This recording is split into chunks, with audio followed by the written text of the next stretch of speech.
Hi, I am Professor L. K. Gabel, Department of Computer Science, Government GSG PG College Balod. These lectures are prepared for BCA first year, subject Web Technology and E-commerce, paper 5th, unit 3rd, DHTML and JavaScript. This is a third lecture. In this lecture, we have already discussed CSS, property of CSS. So, some properties are remaining. So, I will discuss in this video. Next properties we will discuss about the margin. So, what is the margin? We can elaborate here. There are 5 types properties in margin which is deal in your style sheets. Margin properties में 4 प्रकार के margin तो आप जानते ही हो। उन 4 प्रकार के मार्जिन में होता है left margin, right margin, top margin और बॉटम मार्जिन। तो इन मार्जिन जो होता है किसी पेज में हमको डिफ़ाइन करना होता है, तो हम उसके लिए किस प्रकार से मार्जिन डिफ़ाइन करेंगे, तो आगे हम देखेंगे कि कौन सा टैग हम यूज़ करेंगे उस पर्टिकुलर मार्जिन को डिफ़ाइन करने के लिए। हम यहाँ पर यूज़ कर सकते हैं 5 प्रकार के प्रॉपर्टीज़, जिसमें से एक प्रॉपर्टीज़ होता है मार्जिन, और 4 मार्जिन प्रॉपर्टीज़ के द्वारा हम चारों मार्जिन को एक साथ डिफ़ाइन कर सकते हैं। और मान लीजिए हमको किसी पर्टिकुलर मार्जिन में अलग अलग मार्जिन को डिफ़ाइन करना है, तो उसके लिए फिर 4 अलग अलग प्रॉपर्टीज़ होता है, जैसे margin top, margin left, margin bottom और मार्जिन लेफ़्ट। तो इस प्रकार से हम किसी मार्जिन को सेट करते हैं अपने डॉक्यूमेंट में। तो हम पहले देखते हैं मार्जिन प्रॉपर्टीज़।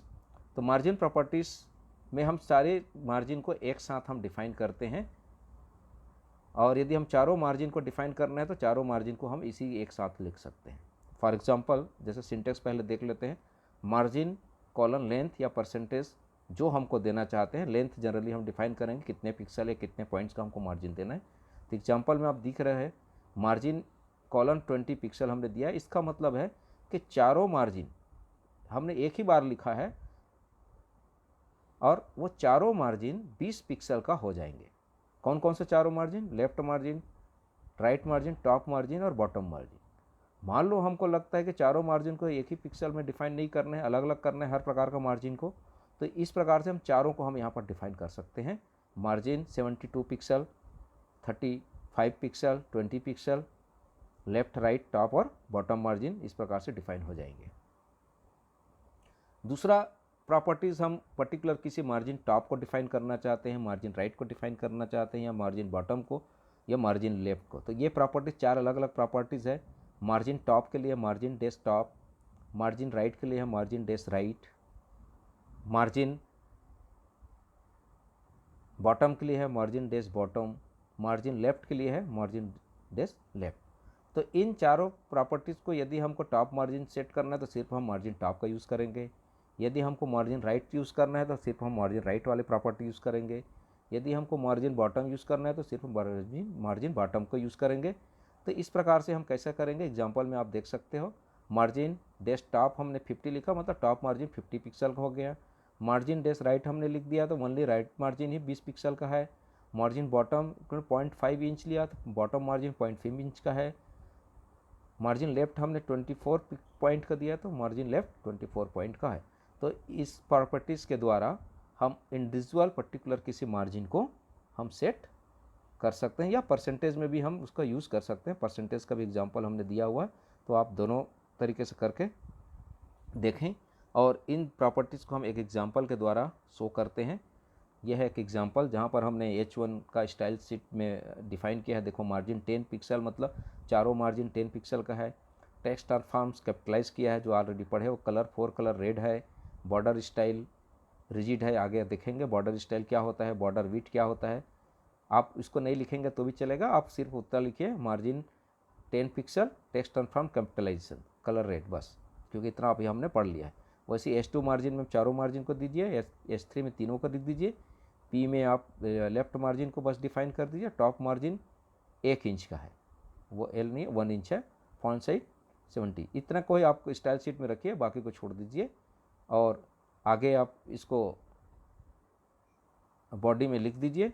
फिर इस एग्जांपल को आप वेब ब्राउज़र में आप ओपन करके देखेंगे तो जो H1 है वो पर्टिकुलर उस मार्जिन का स्टाइल का यूज़ किया है, H2 उस तरीके का लिया है, H3 इस तरीके से लिया है।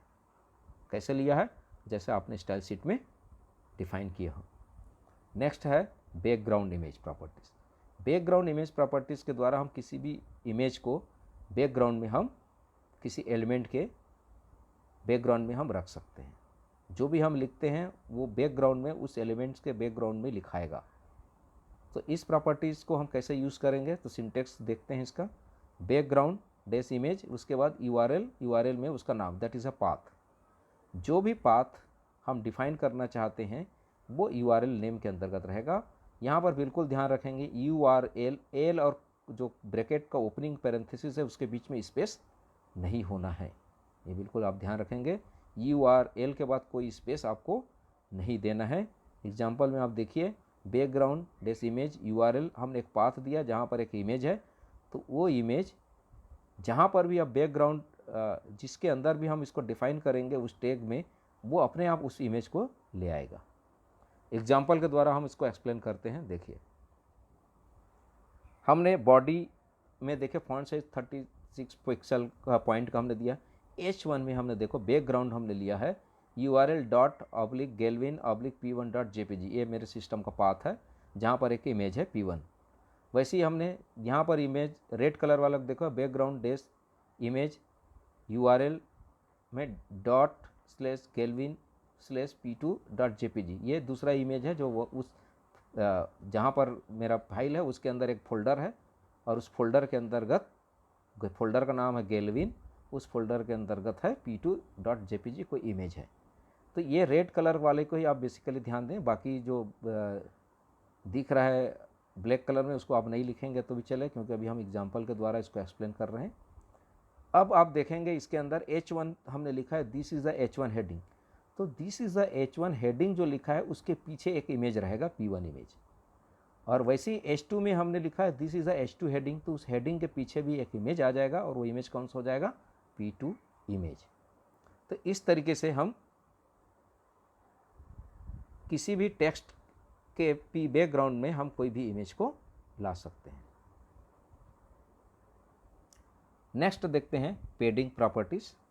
पेडिंग प्रॉपर्टीज़ का मतलब होता है कि जो एलिमेंट्स हमने लिख रहे हैं वो मार्जिन से या किसी एक्चुअल में, यदि हम बात करें कि टेबल में ये किस प्रकार से वो लेफ्ट होगा कि बॉटम में अलाइंट होगा या टॉप में अलाइंट होगा या राइट में अलाइंट होगा, तो एक्चुअल में सेम मार्जिन जैसे ही है। तो मार्जिन से यदि हम कुछ डिस्टेंस में हम कुछ लिखना चाहते हैं, जनरली यह वो यूज़ होता है टेबल में, क्योंकि हम टेबल हम बनाते हैं, टेबल में कोई एलिमेंट्स हम डालते हैं तो जो टेक्स्ट लिखते हैं वो टेबल के बॉर्डर के साथ सट के लिखाता है और ऊपर टॉप में भी सट के लिखाता है। तो हम चाहते हैं कि बिल्कुल वो सटे नहीं, थोड़ा सा स्पेस, बॉर्डर से थोड़ा सा स्पेस आए, या जो राइट साइड से स्पेस आए या लेफ्ट साइड से स्पेस आए, या बॉटम साइड से स्पेस हो या फिर टॉप साइड से स्पेस हो। तो वो पर्टिकुलर सेल से डिस्टेंस, जो बॉर्डर से कितना डिस्टेंस में हमारा टेक्स्ट लिखाएगा उसको हम बोलते हैं पेडिंग।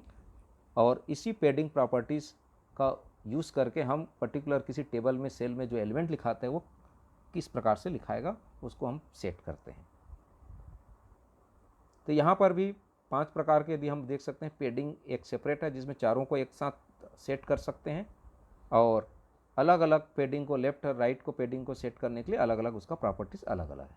तो यहाँ पर देखते हैं पेडिंग प्रॉपर्टीज़। देखिए हमने लिखा हुआ है कि उसका थिकनेस कितना देना चाहें, हमने दिया लेंथ, उसका सिंटेक्स पहले देख लीजिए, पेडिंग कॉलन लेंथ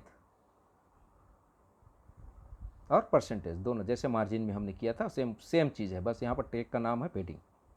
पेडिंग 20 पिक्सल, मतलब अब ये 20 पिक्सल छोड़ के कहाँ से छोड़ेगा, सेल के जो बॉर्डर है वहाँ से 20 पिक्सल छोड़ के लिखेगा टेक्स्ट को।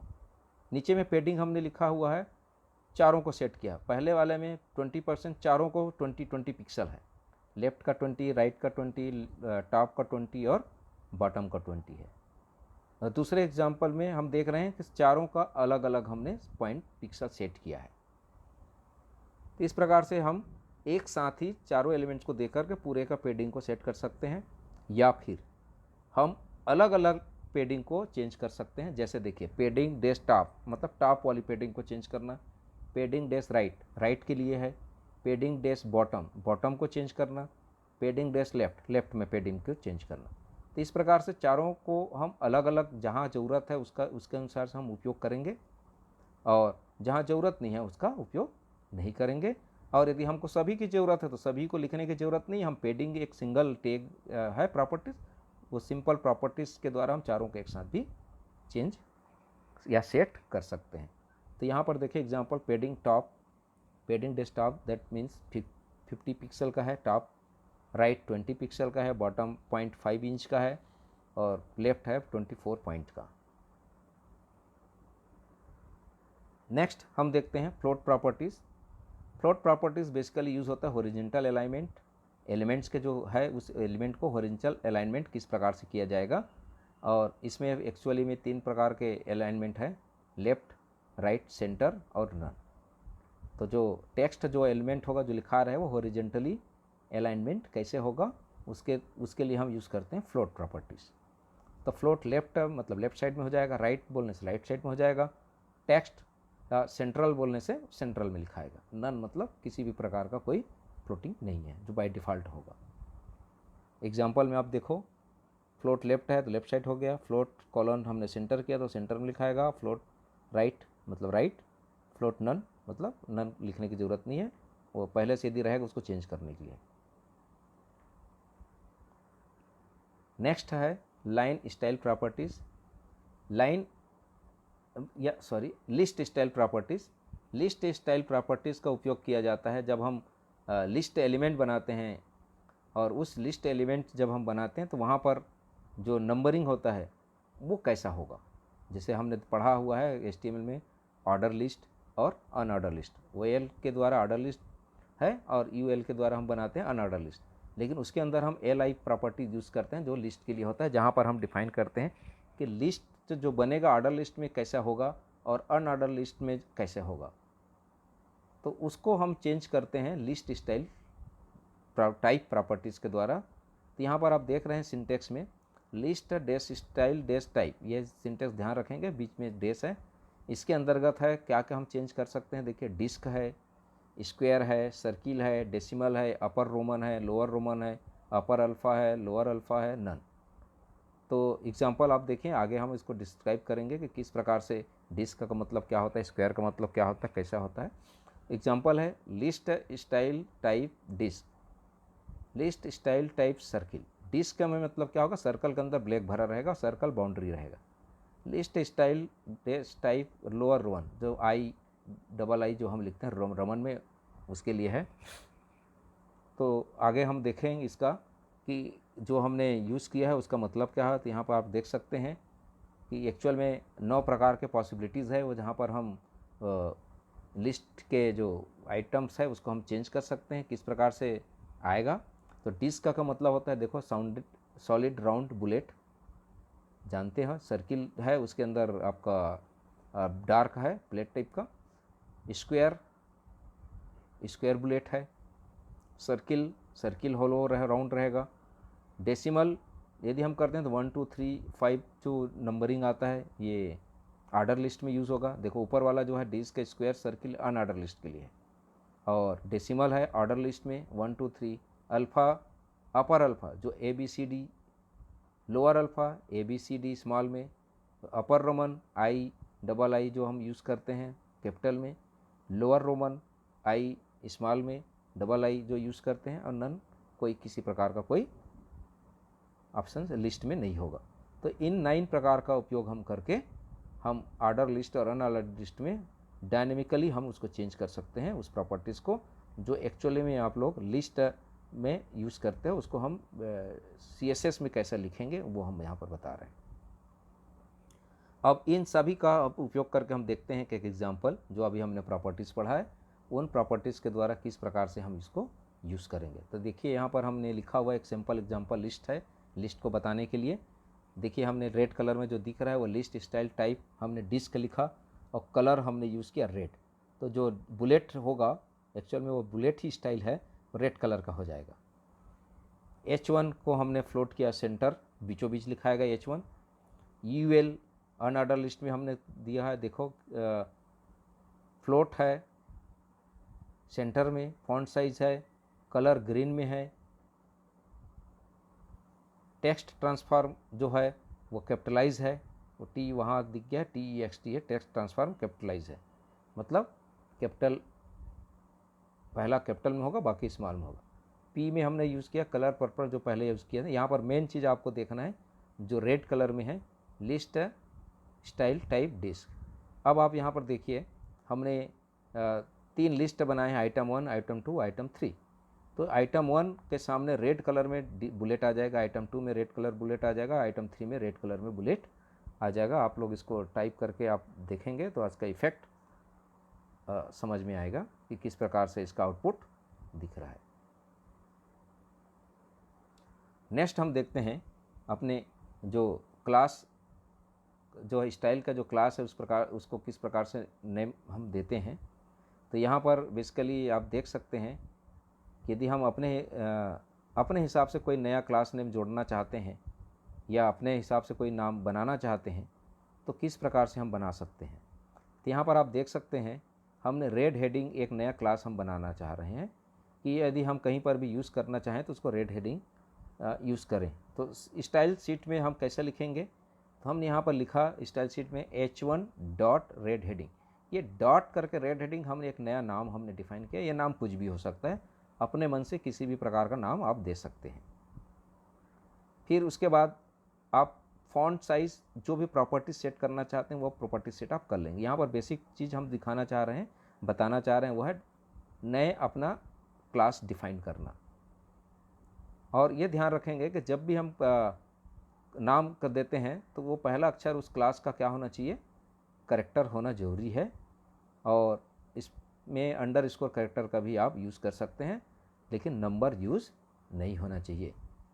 यहाँ पर यह भी ध्यान रखेंगे कि जब भी नाम हम देंगे तो नाम क्या होना चाहिए, केस सेंसिटिव होता है, इसलिए आप केस सेंसिटिव जैसा आपने वहाँ पर बनाए हैं उसी के हिसाब से ही आपको यूज़ करना है। तो जनरली हम यूज़ करते हैं इसको, पहला लेटर जो होता है वो अल्फ़ाबेट होना चाहिए, अंडरस्कोर कैरेक्टर होना चाहिए, केस सेंसिटिव है तो उसके हिसाब से आपको क्लास को डिफाइन आपको करना है। हाँ, आप एक कैरेक्टर के बाद आप नंबरिंग का यूज़ कर सकते हो। पहला कैरेक्टर में आप कोई भी नंबर यूज़ नहीं करेंगे। नंबर का यदि यूज़ करना है तो आप एक पहला अल्फ़ाबेट कैरेक्टर के बाद नंबर का यूज़ कर सकते हो। तो यहाँ पर आप देख सकते हैं हेड H1 हमने लिखा रेड हेडिंग, और रेड हेडिंग के लिए हमने क्या लिखा, फॉन्ट साइज 40 पॉइंट और कलर हमने रेड कर दिया। अब जहाँ पर भी रेड हेडिंग की ज़रूरत पड़ेगी अब वहाँ पर हमने इसको नाम हमने डिफाइन कर दिया रेड हेडिंग। अब बॉडी सेक्शन में हमको जहाँ पर ये कहाँ पर डिक्लेयर करेंगे, ये ध्यान रखेंगे, ये डिक्लेयर करेंगे आपका हेडिंग सेक्शन में। हेडिंग सेक्शन में आप डिक्लेयर आप करेंगे।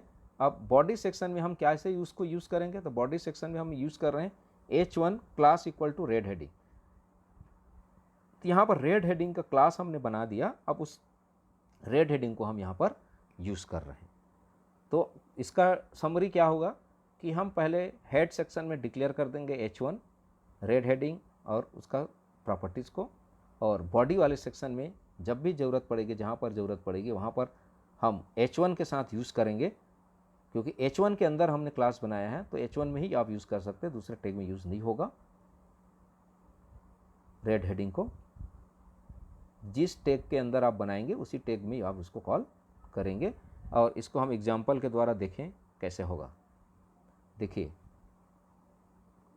हमने हेडिंग क्लास स्टाइल में हमने बना दिया, देखो H1 रेड हेडिंग में हमने रेड कर दिया, H1 में हमने ब्लू हेडिंग ब्लू कर दिया, DIV में हमने पर्पल बॉर्डर डिफाइन किया है, DIV में हमने ब्लू बॉर्डर हमने डिफाइन किया है। ये नाम हम अपने मन से दिए हैं, ये पहले से प्री डिफाइन कोई नाम नहीं है, आप कुछ भी नाम दे सकते हो, आप रेड भी दे सकते हो, लेकिन ये ध्यान रखना कि वो टैग का नाम ना हो जो पहले से प्री डिफाइन नहीं होना चाहिए। आप जब भी डिफ़ाइन करेंगे अपने मन से नया डिफ़ाइन कर सकते हैं। अब यहाँ पर ये हो गया हमारा डिफिनेशंस। अब हम इसको बॉडी में कॉल कैसे करेंगे, देखिए अब H1 को हमको रेड हेडिंग करना है तो हमने रेड हेडिंग कॉल को कॉल कर दिया, H1 class equal to red heading, this is a simple example. मतलब जब आप इसको देखेंगे तो this is a simple example red colour में दिखाएगा। फिर हमने लगा कि H1 को हम ब्लू हेडिंग में करना है तो हमने दिस हैज़ हमने लिख दिया वो ब्लू हेडिंग में हो गया।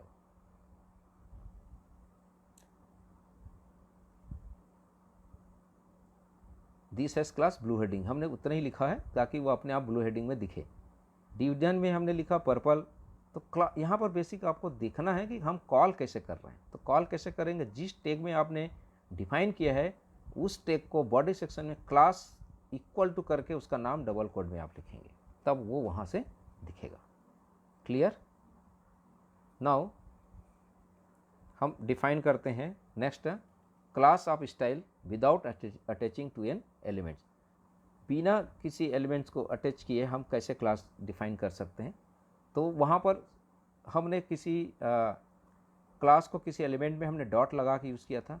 अब यहाँ पर हम सिर्फ डॉट करके ही हम डायरेक्ट लिख सकते हैं। तो पहले वाले जो हमने देखा था वो H1 के लिए फिक्स था, हम H2 में उसको यूज़ नहीं कर सकते, H3 में यूज़ नहीं कर सकते।